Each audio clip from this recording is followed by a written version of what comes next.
आइए सुनिए, देखिए, समझिए सनातन सत्य। जैसी दृष्टि वैसी सृष्टि, दृष्टि विज्ञान।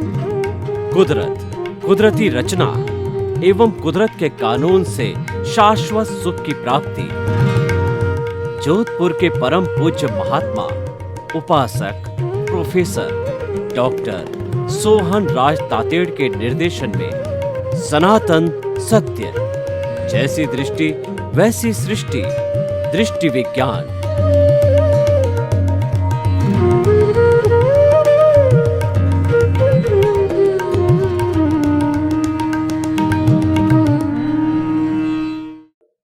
आत्मविज्ञान, साइंस ऑफ द सोल में आपका हार्दिक स्वागत है, अभिनंदन है, सत्कार है। साइंस ऑफ द सोल के अंतर्गत हम जो है आपको सही दृष्टि, सही सोच, राइट विजन, राइट थिंकिंग के अंतर्गत नए नए विषय लेकर के और आपकी जो विचारधारा को शुद्ध करते हैं, आपको हम अवगत कराते हैं कि आपका अस्तित्व क्या है, आखिर आप कौन हो, और आपकी हम पहचान कराते हैं, आपका हम सेल्फ रियलाइजेशन कराते हैं, आपको इंट्रोस्पेक्शन कराते हैं, आपको भीतरी जगत से परिचय कराते हैं। तो इसी क्रम के अंदर आज का हमारा जो विषय है विनाशी अविनाशी, बहुत ही सुंदर विषय है कि जब तक हम विनाशी और अविनाशी को नहीं समझेंगे तब तक जो है हम आत्मविज्ञान को नहीं समझ सकते हैं। आत्मविज्ञान को समझने के लिए विनाशी अविनाशी को समझना बहुत जरूरी है। विनाशी का अर्थ होता है विनाश होने वाला, नष्ट होने वाला। अविनाशी का मतलब होता है अजर, अमर, वो कभी भी नष्ट नहीं होता है। तो हम इन दोनों की परिभाषा करें, दोनों के गुणों को देखें। विनाशी तत्व के गुण क्या है? विनाशी तत्व को हम पुद्गल कहते हैं, मैटर कहते हैं, अजीव कहते हैं। उसके अंदर वर्ण होता है, गंध होता है, रस होता है, स्पर्श होता है और गुलन मिलन धर्मा होता है। उसके अंदर एक उसका जो सबसे छोटा से छोटा रियल जो सब्सटेंस है वह है परमाणु। वो परमाणु विशुद्ध है। उस परमाणुओं कि एक परमाणु से दूसरे परमाणु से मिलता है, फिर द्विपरमाणु, चतुर्परमाणु, अष्ट परमाणु सहित होकर के अणु बनता है और अणु बन करके आपस में मिल करके ये सारी सृष्टि जो हम दिखाई देती है वो बनती है। अविनाशी तत्व कौन से हैं? अनाश्य तत्व है, हमारे जो है कुर्सी है, टेबल है, और हमारी हवाई जहाज है, हमारी ट्रेन है, हमारी बस है, ये सब अविनाशी तत्व है। अविनाशी तत्वों के अंदर संवेदना नहीं होती, उनके अंदर सुख दुख की अनुभूति नहीं होती है। वो तो गलन मिलन धर्मा होते हैं। वो टूटते हैं, जुड़ते हैं, टूटते हैं, जुड़ते हैं, टूट जाते हैं, फिर नए बन जाते हैं। जैसे पृथ्वी का देखिए तो ये जो मिट्टी है टूट करके दला बन जाती है और वही मिट्टी पक करके मोती बनती है, अभ्रक बनता है, बोर्डल बनता है, और 106 तरह के जितने भी हमारे आज एलिमेंट्स की खोज की है विज्ञान ने, वो सारे पृथ्वी का आए हैं। वो पृथ्वी की मिट्टी और पृथ्वी के तत्व मिलने से बनते हैं, क्योंकि ये पर्याय इनके बदलते रहते हैं, ये जुड़ते हैं, मिलना है, इनका क्रम चलता रहता है। लेकिन इनमें संवेदना नहीं है, इसमें सुख दुख की अनुभूति नहीं है। ये साधन के रूप में काम लिए जा सकते हैं। ये हमारे पर्यावरण के 5 बेसिक एलिमेंट्स, उसके अंदर ये काम आते हैं। मनुष्य के लिए भी काम आता है। मनुष्य का जो है रोटी, कपड़ा, मकान, शिक्षा, चिकित्सा जितनी भी है उसके अंदर ये परमाणु काम आता है, पुद्गल काम आता है, अचेतन काम आता है और विनाशी काम आता है।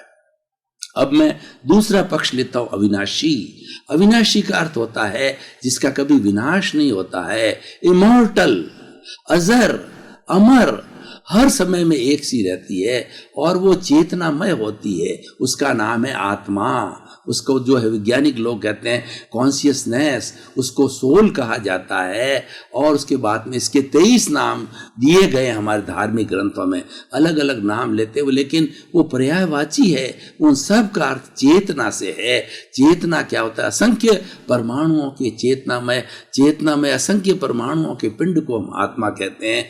और आत्मा है सुख दुख की अनुभूति करती है और ये कर्मों की करता है, ये कर्मों की भोगता है, ये इकट्ठी करती है, क्योंकि इसके साथ जब अहंकार एक दूषित तत्व मिल जाता है, अहंकार करवाता है। लेकिन जो चेतन तत्व होता है वो शुद्ध तत्व होता है, इसके अंदर ग्रोथ होती है। अच्छा, इसके अंदर जो है सुख दुख की अनुभूति के साथ साथ के अंदर ये प्रजनन करती है, अपना जैसा जीव बनाती है, और उसके बाद के अंदर इसके अंदर जो है संवेदना होती है। इन सब 9 तरह की कैरेक्टरिस्टिक विज्ञान ने भी मानी है, और हमारे धार्मिक ग्रंथों ने भी जो है वो चेतना की 9 तरह की कैरेक्टरिस्टिक गुण माने हैं। उससे ये चेतना जो है वो हमारे प्रकाशित होती है। चेतना है वो स्व पर प्रकाशक है, क्योंकि चेतना ज्ञानमय है, और ज्ञान जहाँ होता है स्वयं भी प्रकाशित होता है, दूसरे को भी प्रकाशित करता है। ज्ञान को जो है एक दीपक का जो है उपमा दी गई है। दीपक को घने अंधेरे के अंदर जला दीजिए तो दीपक उस अंधेरे को छटा देगा और वहां पर प्रकाश पैदा हो जाएगा। इसलिए ज्ञान को एक प्रकाश का रूप दिया गया है, स्व पर प्रकाशक होता है। हमारा जो अविनाशी तत्व है स्व पर प्रकाशक होता है, यानी स्वयं तो प्रकाशित है ही है, और जिस शरीर के अंदर जाकर के चेतना होती है उस शरीर को भी प्रकाशित करती है। प्रकाशित का मतलब उस शरीर में जितना भी हलन चलन, बोलना, खाना पीना, उठना बैठना, जितने भी प्रवृत्ति मन वचन काया किए, सारी प्रवृत्ति कराने वाली चेतना होती है, शुद्ध आत्मा होती है, उसको हम ईश्वर कहते हैं, वो भगवान है। मनुष्य जब जन्म लेता है इस शरीर के अंदर भगवान स्थापित होते हैं, भगवान की प्रतिष्ठा होती है, और जब भगवान विराज जाते हैं तभी इसका हलन चलन चालू होता है। और जब भगवान चले जाते हैं, हंसा जब उड़ जाता है तो राम नाम शब्द होता है, और it is declared dead body by the doctor and it is the burned. इसको जला दिया जाता है, इसको सब फ्यूनरल कर दिया जाता है, शमशान में ले जाया जाता है, और वहाँ जला करके जो है समधिगण वापस घर आ जाते हैं। तो ये जड़ और चेतन, हमारा जो ये शरीर है वो विनाशी अविनाशी का जो है मिश्रण है, क्योंकि ये जो शरीर है ये विनाशी है, ये पौद्गलिक है, ये गलन मिलन धर्मा है, इसमें वर्ण है, गंध है, रस है और स्पर्श है, और इसके भीतर जो रहता है वो चेतन तत्व होता है, वो अविनाशी है। तो विनाशी अविनाशी को जानने से बहुत बड़ा लाभ ये होता है, हमको हिंसा किसकी होती है? हिंसा विनाशी की होती है, और हिंसा विनाशी की नहीं होती है। अगर मान लो एक कोई पत्थर पड़ा है, उसको फोड़ते जाइए, उसकी कोई हिंसा नहीं है। लेकिन एक छोटी सी चींटी है, वह उसके भीतर अविनाशी तत्व है, उसके भीतर चेतना है, जिसके अंदर चेतना होती है अविनाशी होता है, उसको मारा जाता है तो हिंसा कहलाती है। उसको न मारना अहिंसा कहलाती है। लेकिन ये हिंसा अहिंसा जो है वो विनाशी तत्वों पर लागू नहीं होता है, क्योंकि उसमें मन नहीं होता, उसमें बुद्धि नहीं होती, उसमें इंद्रियां नहीं होती, उसमें सबका मालिक चेतना है, वह नहीं होता है। तो देखिए अविनाशी तत्व को जो है हमने अगर जाना, और देखिए इस पूरे ब्रह्मांड के अंदर विनाशी तत्व एक ही है। कितनी बड़ी ब्रह्मांड की विशेषता है कि एक विनाशी तत्व अविनाशी तत्व को छोड़ करके पूरा अविनाशी है। पूरा ब्रह्मांड अविनाशी तत्व से जुड़ा हुआ है, भरा हुआ है, और उसी कारण से विविधता है। लेकिन एक अविनाशी है, वो सब एक सा है। 84 लाख जीवा योनि के अंदर उत्पत्ति स्थान है। आत्मा की संख्या तो इन्फिनिटी है, असंख्य है, अनंत है।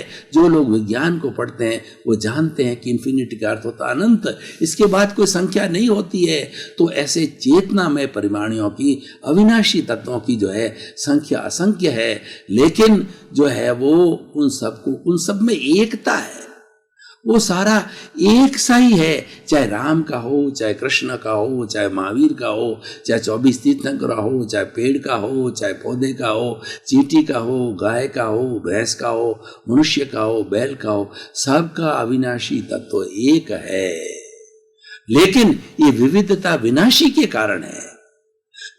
ये जो अविनाशी तत्व है, ये कोई भी हरकत करता है, कोई भी कॉज डालता है, अच्छा या बुराई, क्योंकि ये शरीर में रहता है, शरीर को कर्म करना पड़ता है। ऐसा कोई शरीर नहीं होता है जो कर्म नहीं करता है, क्यों? कर्म के बिना शरीर बनता भी नहीं है, और शरीर को उन कर्मों को भोगने के लिए प्रवृत्ति तो करनी पड़ेगी। मनुष्य जन्म से लगा करके और मृत्यु तक जो है ये उसका जीवन काल होता है। उस जीवन के हर क्षण वो प्रवृत्ति होता करता रहता है। ऐसा कोई क्षण नहीं आता है कि प्रवृत्ति नहीं होती। मनुष्य जो है जब सपने में होता है तो उसका मानसिक चिंतन तो चलता रहता है, उसमें भी प्रवृत्ति होती है। तो मनुष्य कर्म करता है और कर्म करने के लिए जिन साधनों का उपयोग करता है वो सारे साधन अविनाशी है। उपयोग तो वो सारे साधन विनाशी है, उपयोग तो अविनाशी करता है, लेकिन जिसकी हेल्प लेता है, जिसकी मदद करता है, वो साधन सारे अविनाशी है। इसीलिए भाई और बहनों, ये बहुत समझने की चीज है कि केवल अविनाशी तत्व है, एक आत्मा है और वो सबकी समान है। सर्वभूतेषु संयम अहिंसा। इसलिए मैं समझना चाहिए कि प्राणी मात्र जो जीवित है, चाहे छोटा हो चाहे बड़ा हो, वायरस से लगा करके मनुष्य हो, बड़ा से बड़ा डायनासोर्स हो, जिसके अंदर सब में चेतना होती है, उनकी रक्षा करना, उन भूतों की रक्षा करना, उन भूतों को कष्ट न देना, उनको मारना नहीं, प्रताड़ना नहीं देनी, ये अहिंसा है। और जहां अविनाशी तत्व है वहीं से हिंसा की परिभाषा चालू होती है, और जहां से हिंसा की परिभाषा चालू होती है वहीं धर्म प्रारंभ होता है। क्योंकि धर्म के लिए कहा गया है आत्मशुद्धि साधनम धर्म। धर्म वह तत्व है जो कि आत्मा की शुद्धि करता है। जब हमारे पास अविनाशी तत्व ही नहीं है, अविनाशी तत्व की हम बात ही नहीं करते, अविनाशी तत्व हमारे डिस्कशन का विषय ही नहीं है, तो हम धर्म की क्यों बात करेंगे। इसीलिए हमने जो आत्मविज्ञान कार्यक्रम लिया है उसके सेंटर में अविनाशी है, क्योंकि वो अविनाशी ऐसा है कि वो अनंत ज्ञान वाला है, अनंत दर्शन वाला है, अनंत शक्ति वाला है और अनंत सुख का धाम है। इस पूरी सृष्टि में उस अविनाशी तत्व से बढ़ करके कोई बड़ा शक्तिशाली तत्व नहीं है। और सारे इस पर्यावरण को, इस ब्रह्मांड को संचालित करने वाला, ब्रह्मांड को बनाने वाला, ब्रह्मांड को चलाने वाला, ब्रह्मांड में हरकत करने वाला अविनाशी तत्व है। देखिए, जहां पर खाली पत्थर पड़े रहते हैं तो वो क्या हलन चलन करेंगे। उन पत्थरों को मोर्टार मिला करके घर बनाया जा सकता है, महल बनाया जा सकता है, किला बनाया जा सकता है, लेकिन उन सब को बनाने के लिए अविनाशी तत्व की आवश्यकता होगी, अविनाशी तत्व के लिए मनुष्य की आवश्यकता होगी। और उसी तरीके से हमारे दूसरे प्राणी हैं, वो भी सभी उपयोगी हैं। पेड़ पौधे हैं, ये अविनाशी हैं, क्योंकि पेड़ पौधों का जो शरीर है वो विनाशी है, लेकिन जो भीतर बैठा है, जैसा मैंने बताया, उसमें वही परमात्मा है, वही ईश्वर है, वही भगवान है। ये पेड़ का जो शरीर मिला है वो इस जन्म के कर्मों के लिए, असंख्य जन्मों के कर्म के भुगतान के लिए मिला है। लेकिन वो पेड़ हमारा कितना उपयोगी है, क्योंकि उसके अंदर अविनाशी तत्व है। वो हमें फ्रूट देता है, वो हमें ऑक्सीजन देता है। आम का पेड़ होता है तो कितने रसीले जो है हमको फल देता है। उन फलों को खाने से हमें कितना जो है शांति मिलती है, आनंद मिलता है, हमारी रसनेंद्रियों को शांति मिलती है। तो इस हर एक इस पूरी सृष्टि के अंदर विनाशी अविनाशी के मिलन बिना कोई भी व्यक्ति प्राण तत्व नहीं बनता है। प्राण तत्व वहां आता है जब वहां दोनों मिलेंगे। जैसे ही मेरा शरीर है, ये शरीर जो है विनाशी अविनाशी का मिश्रण है। इसके अंदर जो शरीर, ये मन वचन का है, बॉडी, हाथ पांव, इतनी चमड़ी, 5 इंद्रियां और मन है, बुद्धि है, और उसके बाद के अंदर जो हमारा जितना भी है ये सब अविनाशी, सब विनाशी तत्व है। लेकिन इन सब की हैंडलिंग करने वाला अविनाशी है, और इन सब को हैंडल करता है, सबको शक्ति देता है, सबको एनर्जी देता है। एक एक कोशिका को एनर्जी देने वाला अविनाशी तत्व है, लेकिन दोनों के संयोग के बिना होता है। अकेला अविनाशी तत्व है, केवल मोक्ष में रहता है, और मोक्ष के अंदर वो आनंद की अनुभूति करता है। वो अक्रिया होता है, उसके शरीर नहीं होता है, लेकिन वो आनंद के अंदर सरोबार रहता है। इसलिए हमारी भारतीय संस्कृति में पुरुषार्थ चतुष्टय जो बताया गया है कि काम, अर्थ, धर्म और मोक्ष, काम और अर्थ को समझाने की आवश्यकता नहीं है। हमारा धर्म है, एक ब्रिज है, काम और अर्थ और मोक्ष जो हमारा साध्य है, उस मोक्ष तक पहुंचने के लिए, उस मंजिल को प्राप्त करने के लिए, उस गंतव्य को प्राप्त करने के लिए जो बीच का तत्व धर्म तत्व है, धर्म तत्व दोनों तरफ लागू होता है। काम और अर्थ को नियंत्रण करने के लिए धर्म तत्व की आवश्यकता होती है, मोक्ष जाने के लिए धर्म तत्व की आवश्यकता होती है। इसलिए हमारा धर्म तत्व जो है वही विनाशी अविनाशी की बात बताता है, वही फर्क करता है दोनों के अंदर, वही भेद विज्ञान करता है कि ये जो हमारा अविनाशी तत्व है ये ज्ञाता दृष्टा है, और ये विनाशी तत्व है ये करने वाला है, ये भोगने वाला है। अविनाशी तत्व है वो जानने वाला है, देखने वाला है। दोनों के गुण अलग अलग है, दोनों की ड्यूटी अलग अलग है, दोनों की कार्य प्रणाली अलग अलग है, बिल्कुल डिफरेंट है, लेकिन दोनों मिलकर के काम करते हैं, क्योंकि वो तो भीतर बैठा तो जानता देखता है, और ये करता है भोगता है। करता भोगने का मतलब ये जन्म ये लेता है, उसके बाद के अंदर बड़ा ये होता है, बाल बच्चे इसके होते हैं, पत्नी इसकी होती है, परिवार इसका होता है, और वह उद्योग धंधा ये करता है, करोड़पति अरबपति और पदासीन होता है, पद पाता है, प्रतिष्ठा पाता है, ऊंचा स्थान पाता है, ये सारा ये करता है। लेकिन वो तो कराने वाला है, उसकी साक्षी है, अविनाशी तत्व की साक्षी है। अविनाशी से बिना विनाशी कुछ नहीं कर सकता। अविनाशी तो हमारा जो है गाइडिंग फैक्टर है, अविनाशी जो है हमको जो है वो कार्य कराने वाला है, लेकिन वो प्रकटीकरण होता है वो विनाशी में होता है। कोई चीज की प्रस्तुति करनी हो, प्रकटी करनी हो तो वह विनाशी में ही हो सकती है, अविनाशी में नहीं हो सकती, क्योंकि अविनाशी तो अमूर्त है, वो तो इंद्रियों से दिखाई ही नहीं देता है। लेकिन ये भाई और बहनों और जो मेरी मातृशक्ति, ये जो विषय है बहुत गहरा विषय है, इसको समझने की आवश्यकता है। और जब हमने इसको समझ लिया तो हमारा भेद विज्ञान हो जाएगा, दो खाते खुल जाएंगे। मनुष्य को लेवे कि मनुष्य इस प्रकृति का सर्वश्रेष्ठ प्राणी है और मनुष्य जीवन पाना बहुत दुर्लभ है। चार बातें हमारी धार्मिक जो है वो जो ग्रंथों के अंदर बताई गई है कि चार बातें दुर्लभ है, मुश्किल है। पहला मनुष्य जीवन का मिलना, दूसरा है कि ईश्वर जो है वो ईश्वर का जो है वो गुणों का मालूम होना, ईश्वर की भक्ति की जानकारी होना, ईश्वर के बारे में जानकारी होना, और तीसरा है ईश्वर के अंदर श्रद्धा होना, और चौथा है हमारे ईश्वर के जो गुण हैं वो जीवन में ढाल करके खुद ईश्वर बनना। ये चार बातें अति दुर्लभ है, और ये बातें मनुष्य पर लागू होती है, दूसरे किसी प्राणी पर लागू नहीं होती है, क्योंकि दूसरे प्राणी के पास में विकसित बुद्धि नहीं, विकसित इंद्रिया नहीं, विकसित मन नहीं, विकसित चित्त नहीं, विकसित आत्मा नहीं, तो वो बात कर ही नहीं सकता। ये सारी सत्संग करता है वो मनुष्य करता है, और इसीलिए हमें ये जड़ और चेतन, हमें विनाशी अविनाशी को बहुत अच्छी तरह से समझ करके इसके दो अकाउंट रखने हैं। दो अकाउंट रखने से हमें किसी तरह का कंफ्यूजन नहीं होगा, और हम एक ही रखते हैं कि मैं ही शरीर हूं, मैं ही करने वाला हूं, मैं ही करता हूं, मैंने किया, और जो है मैं जो है वो मकान, मैं मेरे परिवार को चलाने वाला हूं, मैं धन कमाने वाला हूं, मैं बड़ा पद प्राप्ति करने वाला हूँ, प्रतिष्ठा वाला हूँ, मैंने इतनी पुस्तकें लिखी, मैं विद्वान हूँ, मैं कुलपति हूँ, मैं प्रधानमंत्री हूँ, और मैं जो है भारत का सर्वोच्च नागरिक राष्ट्रपति हूँ।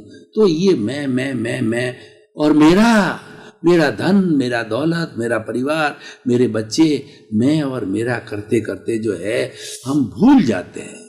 अविनाशी तत्व की ये पहचान नहीं है।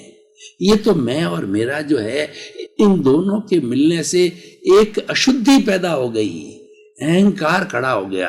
ये अहंकार बुलाता है मैं और मेरा, ये अहंकार अविनाशी तत्व की पहचान नहीं करने देता, ये सेल्फ रियलाइजेशन नहीं करने देता, ये आड़े आता है, ये बीच में आता है, क्योंकि ये दोनों के मिश्रण से खड़ा हो गया। जब विनाशी और अविनाशी दोनों मिलते हैं तो एक तत्व ऑटोमेटिकली पैदा होता है। जैसे कि हम देखते हैं शराब जो है, वो शराब जब पैदा की जाती है उसमें गुड़ डाला जाता है, उसके गेहूँ डाले जाते हैं और कुछ इस तरह की चीज़ें डाल करके उसको ज़मीन में गाड़ दिया जाता है और सड़ जाता है। तो सड़ने के बाद उसमें मादकता पैदा होती है। उसी तरीके से हमारा ये जो शरीर है और जड़ और चेतन का मिश्रण है, ये दोनों मिले हैं। मिलते ही इसके अंदर अहंकार पैदा हो गया। अब आप कहेंगे ये कब मिले? तो ये पश्चानुपूर्वी, पहले प्रारंभ से अनादि अनंत काल से मिले हुए, इसका जो है जवाब किसी तीर्थंकर के पास भी नहीं है, इसका जवाब किसी भगवान के पास भी नहीं है।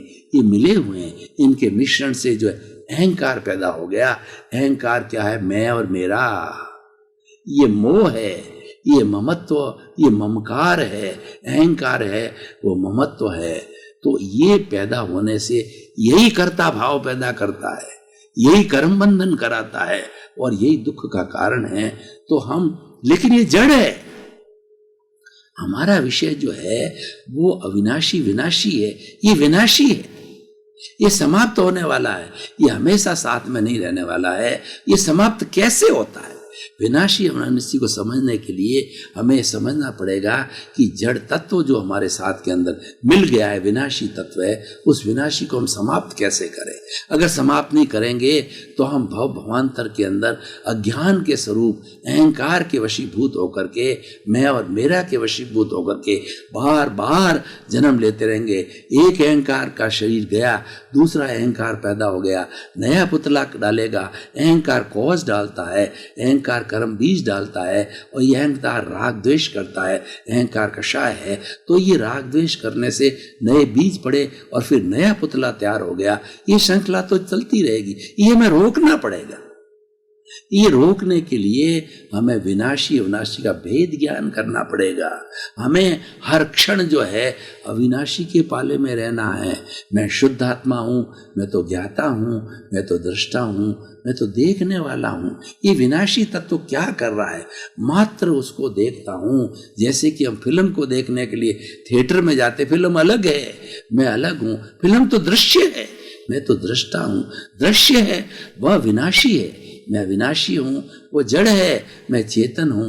वो समाप्त होने वाला है, लेकिन मैं तो इटर्नल हूँ, मैं तो कभी भी समाप्त नहीं होने वाला हूँ। और खाली हम देखते रहें, हम प्रतिक्रिया नहीं करें, हम ओपिनियन नहीं करें, हम राग द्वेष का चश्मा नहीं लगा मैं उसके साथ में, मात्र तटस्थता भाव से देखते रहें। जो कुछ भी जो है ये विनाशी तत्व कर रहा है, वो कर क्यों रहा है? अविनाशी तत्व की हाजिरी से कर रहा है, अविनाशी तत्व की उपस्थिति से कर रहा है, उसकी मौजूदगी में कर रहा है, क्योंकि अविनाशी तत्व ने साक्षी दे दी है। इसलिए विनाशी के साथ के अंदर उसका मेल हो गया है। जो पुरुष है वो तो स्वतंत्र है, पुरुष शुद्ध है, शुद्ध तत्व है, लेकिन प्रकृति से जो है वो अनुबंधित हो गया। प्रकृति की साक्षी देने के कारण, प्रकृति के साथ में मोह करने के कारण वो प्रकृति से जुड़ गया। प्रकृति का मतलब ये हमारा जड़ तत्व, हमारा जो है वो विनाशी तत्व है, ये प्रकृति है। हम दोनों को अलग करना पड़ेगा, पुरुष को पुरुष बनना पड़ेगा।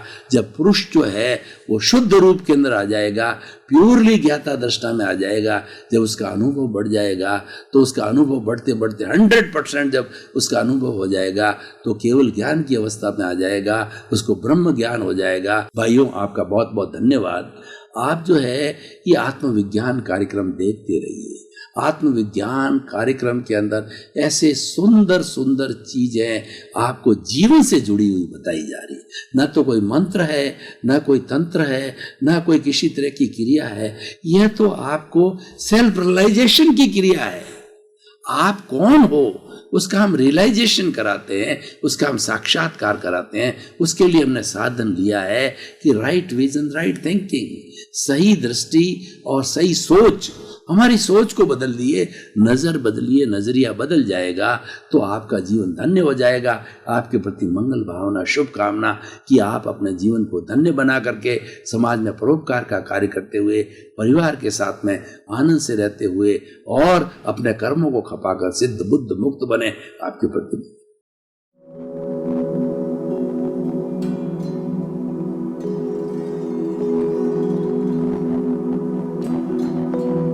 एक ऐसा अंतर्राष्ट्रीय ख्याति प्राप्त मानव जो गुरु प्रेरणा से पिछले 20 वर्षों से वानप्रस्थ जीवन जीते हुए 24 घंटे मानवता की सेवा में संलग्न है। एक ऐसा मानव जो अभी राष्ट्रीय, अंतर्राष्ट्रीय टीवी चैनलों पर 7,500 एपिसोड के माध्यम से सनातन सत्य, आत्मविज्ञान एवं पुनरुत्थान, व्यवहार एवं निश्चय जगत के जीवनोपयोगी विषयों पर हृदय स्पर्शी प्रवचन कर चुका है। उस मानव का नाम है महात्मा उपासक प्रोफेसर डॉक्टर सोहन राज तातेड़। प्रोफेसर तातेड़ द्वारा योग, दर्शन, शिक्षा विषयों पर रचित पीएचडी स्तर के 250 शोध ग्रंथ भारत के 100 प्रतिष्ठित विश्वविद्यालयों में शोधार्थी पढ़ रहे हैं तथा वे सभी शोध ग्रंथ वहां की सेंट्रल लाइब्रेरियों में उपलब्ध हैं। महात्मा सोहन राज ने अभी तक हजारों स्कूलों, कॉलेजों, विश्वविद्यालयों एवं संस्थाओं में सेमिनार, वर्कशॉप, कैंप लगाकर लाखों विद्यार्थियों को योग, दर्शन, शिक्षा का प्रशिक्षण देकर उन्हें सुसंस्कारित किया। डॉक्टर तातेड़ ने भारतीय संस्कृति उत्थान के 4000 से अधिक समसामयिक विषयों पर आर्टिकल लिखकर ऑनलाइन जर्नल, पत्रिकाओं, वेबसाइट्स पर प्रकाशित किया, जिसका उपयोग लाखों पाठक कर रहे हैं। उपासक तातेड़ के 5000 से अधिक आज का सुविचार, आज का शुभ संदेश, आज का मंगल भावना योग आदि चिंतन websites, Twitter, blogger, Facebook, YouTube माध्यमों से लाखों लोग अपना जीवन निर्माण कर रहे हैं। मानवता के मसीहा ऐसे महामानव महात्मा सोहन राज तातेड़ के प्रोफाइल को अभी तक विश्व के 20 लाख दर्शक यूट्यूब पर, 12 लाख गूगल पर एवं लाखों दर्शक फेसबुक, ब्लॉगर, ट्विटर और इंस्टाग्राम पर देख चुके हैं।